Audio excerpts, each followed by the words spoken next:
trunk switch and then the bezel. You don't need to buy these if you take the door apart, but if you don't want to take the door apart, you just bust that guy up, buy a new one, and then you don't have to take the door apart.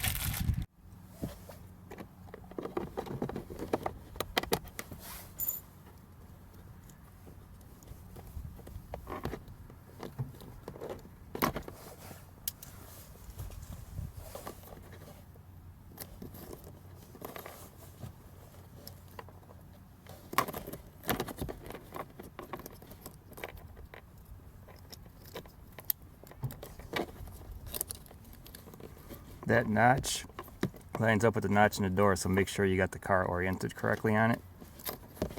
So I believe you have to put the bezel in first, and then you stick the switch in.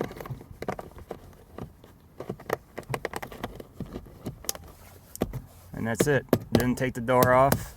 All you need is a couple of picks, and you just pry that guy out. You'll break the old bezel, and then hook it, pull it out, and as simple as that.